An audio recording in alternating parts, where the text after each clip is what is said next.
정영학 회계사의 녹취록 속에 화천대유의 대표가 이재명 대표가 대통령이 되면, 이재명 지사가 대통령이 되면 이거 수사 없다라고 한 대목이 녹취돼 있다고 합니다.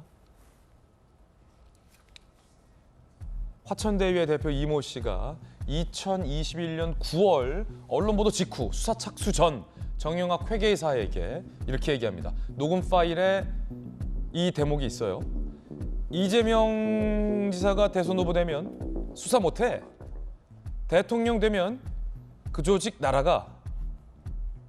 MB 때 BBK, DJ 때 비자금 의혹도 수사 안 하지 않았냐. 구체적인 사례까지 언급을 하며 이렇게 얘기를 했다라는 게 녹음돼 있다라고 합니다. 화천대유 이모 대표는 뭘 근거로 김광산 변호사님 수사 못해. 그 조직 날아가라고 했을까요? 일단 이제 그런 얘기죠. 그러니까 후보가 되기만 해도 수사를 못한다.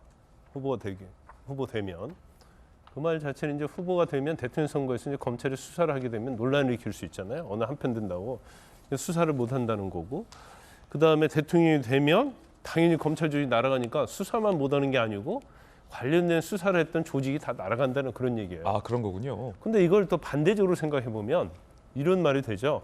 우리가 대장동 의혹과 관련해서 엄청난 일을 했다. 위법적인 행동을 많이 했다.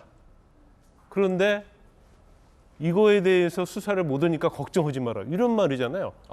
대장동을 정말 정정당당하게 하고 성남시로 다 환수하고 그다음에 그 절차 과정에 위법이 없었다고 한다면 대장동 수사를 하고 안 하고 아무런 문제가 되지 않는 거 아니에요? 이게 원래 녹취록에다 이렇게 얘기하죠. 야, 대장동 수사 하든 말든 우리는 아무런 문제 없잖아. 우리는 그냥 원래 했던 대로 그대로 진술하고 밀고 나가면 되는 거야. 이렇게 얘기하는 게 맞는 거 아니에요? 원래대로라면. 그렇죠. 그런데 왜 수사를 하고 못하고 그렇게 중요한 거예요?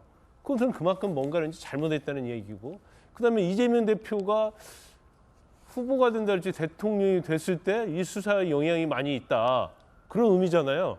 그러면 대장동 의혹과 관련해서 이재명 대표의 역할, 또 어떤 범죄 혐의와 관련해서 이재명 대표의 어떤 영향력 이런 것이 많다는 것을 어떻게 보면 반어법으로 생각할 수 있는 거죠. 그래서 결과적으로 대장동 일당들은 또 관련된 정진상, 김용은 이재명 대표가 대통령이 돼야만이 우리가 산다고 생각했던 것 같아요. 그러니까 이제 전력 투구했지만 결국은 뜻대로 되지 않았어요. 안 해가지고 지금 현재 이러한 사태가 계속 진행이 되고 있거든요. 근데 아까 이제 이화영이 제가 볼 때는 뇌물도 관련돼서도 법인카드 쓴 거 명확하잖아요. 우리 전용기 의원이 말했지만 왜 이걸 부인하는지 잘 모르겠어요. 이럴 수는 있죠.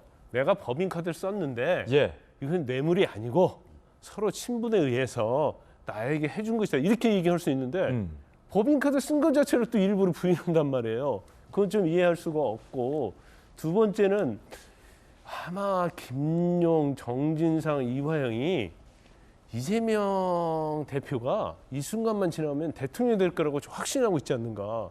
그러다 보니까 입을 이제 묵비를 하는 거고 모든 것을 지금 부인하고 있지 않나 그런 생각이 들어요. 그래서 만약에 대통령이 되지 않을 수도 있겠구나라는 어떤 심리적인 그런 것이 무너지면 또 다른 얘기들이 좀 많이 나올 수 있다 이렇게 봅니다. 자, 물론 녹취록에 이런 게 나왔다라는 보도이고 실제 녹취록에 이런 내용이 나왔다 하더라도 화천대유 이모 대표의 생각은 생각일 뿐. 그렇죠? 결과적으로 수사는 지금 이루어졌고요. 참고하십시오.